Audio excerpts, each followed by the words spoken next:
Yes, and this is the hits, and with me now, Charlie Watts from the Rolling Stones. How you doing? Oh. How is the rehearsal going? I know you got a brand new bass player with you. It's going very well. It's very enjoyable, really, all things considered. Yeah, it's fine. With somebody else but Bill, is it very different? No, it's not. Daryl's very much the same type of player as Bill. You know, he's a rhythm section player and he doesn't get in the way at all. He's a very nice man as well. Have you spoken to him? No. You should do. He's very nice. He's a very good musician, so it's quite comfortable.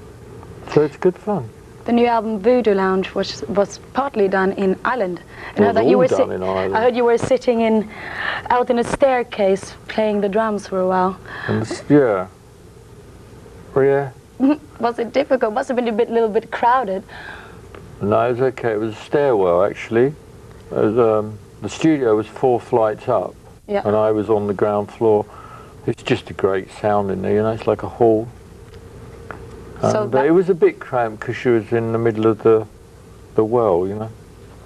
But it was fine. It looked funnier than it actually felt to play in there. I go wild. It's on a lot of them, actually. I've forgotten which ones, but there's a lot of them done in the stairwell. Moon is Up, which is done on a trash can at the top of the stairwell. Through and Through was done in the bottom, and a couple of others. I've forgotten what they are. Well, we're going to go back in time a bit now to Tattoo You, 1981. Do you have any good memories from that time? I can't remember it. What was it? Tattoo You, the album Tattoo You, 1981. What's on it? I can't remember. Waiting on a Friend? Oh yeah. For example, that's what we're going to see next. Yeah, no, that was a lot of fun. It's a good video, that. Yeah. Well, let's have a look at it now then. Waiting on a Friend.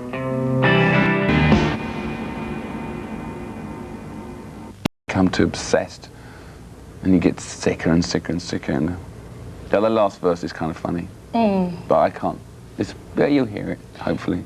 Not on here. Do you still enjoy writing about women and sex? And yeah, I enjoy. I mean, I don't like only to write about that because I think it's a bit limiting. So, put cars in sometimes. But no, I've put one song on the album which is pretty political. So.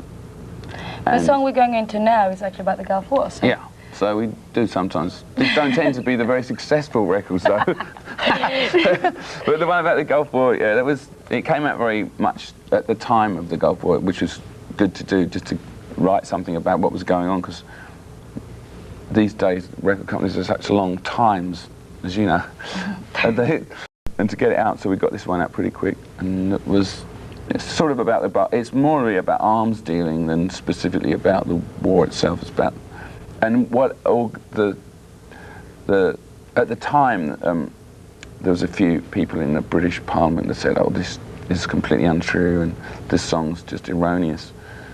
And not only that, it doesn't rhyme properly, they said. That's a complaint. Yeah, it was, but in all the things that came out later proved this song to be, my sources were pretty correct, and I obviously didn't make this up. And it was all about how we were selling arms to Iraq, you know, almost right up until the war broke out. And that's really what the song's about. Because money screams. Yeah, it does. Here's Highwire. And we're in Toronto, and with me again, Keith. It's magic. There's like all the members coming to sit and chat. In Toronto, of all places. I'm lucky here. It's a nice city, Toronto, isn't it? Yeah, it's been great. Yeah, I've been here about a month. We come to school every day. Yeah. And, have you learned anything new? Yeah, only about the old Stones songs. So, yeah, there's some heavy lessons going on downstairs. How do you choose what songs to do on the tour when there's so many? We play them all, you know, we just sort of go through the whole songbook just about, and anybody who comes up with an idea, maybe, because we can't remember them all, you know, we have to go to the book, you know, what about, and then just see which ones, sometimes, you know, a song suddenly leaps out that you haven't played for years, and suddenly you find a new groove on it, or suddenly it just starts to happen, you know, and so you kind of listen to them, you just sort of take a hint, you know. Do you argue ever about, I want this one, no, you can't have that one, I want to do this one? Also what I'm trying to do is not stick with one set list all the time for every show. You know, I mean, you've got to have, you know, your beginnings are going to be the same, the endings and stuff. But I want to be able to swap songs around from one show to another, so that we, you know, it keeps us fresher. Yeah, it must be an advantage to have so many songs to choose exactly. from. I mean, there's it's better than not having enough, baby. You know. Well, it's nearly too much to choose from. Well, we're going to go back to 1978 now. Some Girls. Oh yeah. That was an album. Yeah, that was an album. And a half. And you made that in '77. Yeah. Right. Yeah, the year before. Yeah. What do you remember from that? That was a great. They was in Paris, cutting a whole lot. But yeah, the band was really hitting the groove there, and I guess in a way the punks sort of kicked us up the ass a little, you know, and we felt obliged to come out with something that really kicked a little, and it did the trick of it, you know, respectably. Respectably. Well, will you ever get respectable? So I'm doing my best, right, you know. I think you're on a great behavior today. Here's respectable. And Ronnie's back for more. You brave man, you. Didn't think I was going to go away, did you? No. No, I didn't think so. So, how do you like life on the road nowadays? Is it still just as fun, or? Well, 5 years since we were last on the road, but I'm looking forward to it. Don't you ever get tired of it all? Oh, no. It's where we operate best, is on the road. You know, it's where we feel like in between tours. Yeah, what do you do when you're not on tour? It's a very spare type person, you know, sort of fidgeting. Yeah, can't get to grasps with it. No.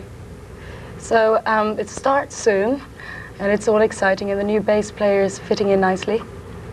Oh, I know. I do a lot of drawings, don't I? And paintings when I'm not touring. So that's how I spend my time. You have to get busy with something, yeah. We're going to go back now to 1989, the Steel Wheels tour. Very nice tour indeed. That was a big one too. Yo, that was great, yeah. That was the build-up to what this one's going to be, I think. The same vibe? Yeah, but an even more brilliant stage. Not in its flashiness, but in its simplicity. It's going to look good, I think. Actually, while we're on the set, I just remembered. What's the new set like? It's brilliant. I saw it last night for the first time. Apart from seeing models, and it's great. It's about the same proportions as the Steel Wheel stage. Did you miss playing small gigs at all? Yeah, I do, and no doubt we probably will do a few of them as well. Those secret ones that kind of get announced in the last minute? Those ones that even we don't know where they're going to be yet. Oh, you'll let me know, won't you? Yeah, of course. Well, thank you very much for coming on the Hits Show. Great, it's a pleasure.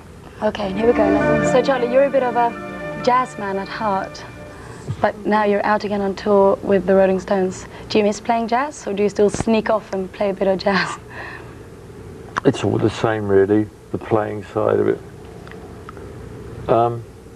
Yeah, I miss the people who I play with them, but, you know, equally when I'm with them, I miss Keith and everyone, so it's much the same thing, actually, if you're talking about what I do, you know. So you don't enjoy any of the two more than the other? I enjoy the pace of my own tours, if that's what you call them. Yeah. Because they're done at my pace and at how I want to do them, you know. These are pretty frantic, you know. It's like mad. But it's good that it is like that, you know. It wouldn't be very good if it was otherwise, you know. So I'm actually I prefer it a bit more relaxed, but it can't be like that, you know. The whole relaxed Rolling Stones. Well, I mean, no, just, you know, so it happens when people get with us or whatever, you know, and it just becomes hype or whatever. That's what it is, you know. Yeah, so you're down in the gym rehearsing right now. It's not the gym, actually. It's I think it's the assembly hall. Yeah. The gym is next door, but it's the same sort of thing. Yeah, I just carpet the thing and put some of these up drapes. We're going to go back now in time again to It's Only Rock and Roll. And this video is great because you actually like disappear for a while. Then what happened? Can you tell me? Do you remember that video shoot at all? In the bubbles?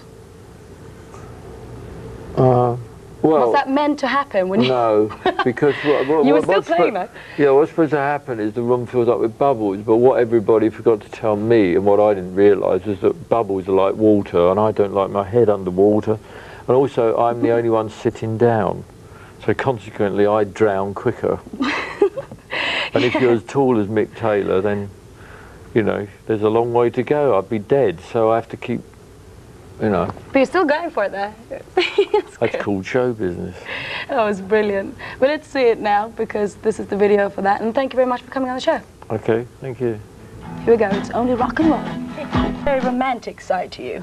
Yes. And we have a song on Voodoo Lounge called Sweethearts Together, which when I heard it, I thought immediately, oh, this one must be about Keith and you.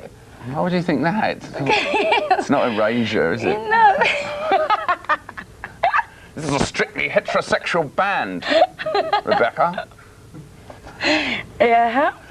So it's not about you and Keith. No, I think it's a...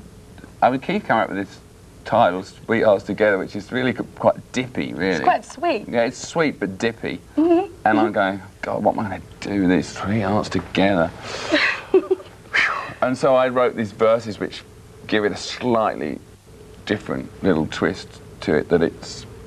that the whole world's cynical, so it gives another voice saying, you know, love can't last and all that, and then I come back and sing Sweethearts Together, so it gives it a slight edge to it, so it doesn't in a heap. Where did you ask you that? Well, Keith had this sign up saying Voodoo Lounge in Barbados, and I just, when we're thinking of an album title, I just kind of had us sitting there and everyone's going, Mick, you've got to think of the album title, and I'm going, well, you think of the album title. So eventually I just threw out this Voodoo Lounge, and it seemed to be, it seemed to stick. So What's your favourite album title over the years? I like Goat's Head Soup, I think that's excellent. Exile on Main Street's a really good play on words, I was going to say, kind of thing, because we left England at that point, so started living in France and Los Angeles instead. So it was, I quite like that title. That was been some good ones. Yeah, there has been many. Can't 22 think of them. hardly any of the others. They're the only two that come to mind. So Angie is from Goat's Head Soup. Goat's Head Soup. Very good. Did you get it right? Yes, I did. Yes. 5 for me. 1973 was the year, right? Well, you tell me. Yeah, you've done more research. It sounds right. Yeah. And the song Angie, who is this about? Who is Angie? It's this wonderful film actress who's now no longer with us. And I had a deep but long and lasting relationship with her, and immortalised this relationship into song Angie. On that romantic note, I'd like to say thank you, Mick. Thank you very much, Rebecca. And here's Angie. It was fun making the record. The whole thing has been great, and downstairs now in the rehearsal room, it's the most fun of all. It's almost more fun than doing the show, you know, because you really you can always screw up, you know, make a mistake. It's like, this is when we kick around the ideas, you know, we can have some fun and play and do what we like to do without an audience, you know, but they're ready for an audience, really. Why do you think it's easier now to get on than it was one time? I don't know, you go through things, you know, to keep a band to get a rough patch. Most bands hit a rough patch and crash, you know. And a new bass player, of course. Right, Daryl, yeah. Do you miss Bill? It's funny, Switcher has been, in a way I do, because, you know, it's been with the guys. Daryl's like a new engine in there, you know, you've really got to want to do this left, because, you know, if you've got to want to do it 100%, and then you're better off back in. At first I was, you know, I was going to kill him, you know. Yeah. But, you know, now I realise actually that it's worked out that Daryl and Charlie are playing great, and it's given the chance. It's new blood, you know. So you've got to make a change. You've got to make a change, you know. But there we go. It's interesting for us, you know. Voodoo Lounge. Back to Voodoo Lounge. Yeah. We're going to now see the new video, Love Is Strong. Love is strong. What love is strong? Yeah. Oh, all love has to be strong, sweetheart. There's no good at all. Is there any specific love we're talking about here? I don't think so. I started the song off and Mick finished it, so there's probably a few in there, you know. It's a very great way for Mick to sing with it in this lower key. Is that your idea? It was the way the song was written, and it just worked out. So Mick said, "That's nice," and and suddenly you got into it, you know. And it's interesting, you know, for singers, because you get used to singing in one register, you know, and to get down into another one and feel confident. And I was very surprised that he went for it, but yeah, he pulled it off. I knew he could. So we're going to see the video now, which is directed by David Finch, right? Yeah, Very big video director. Yeah. A lot of great videos. Yeah, big video too. We're all very big in it. Yeah. That's a hint. Yeah, we're very big. Well, this is actually the end. We're going to end up with a new video. Thank you very much for coming on the show. Hey, pleasure, Rebecca. Yeah. Good to see you. I'll see you soon Okay, again. darling. Yeah, here they are in video, the Rolling Stones. See you later.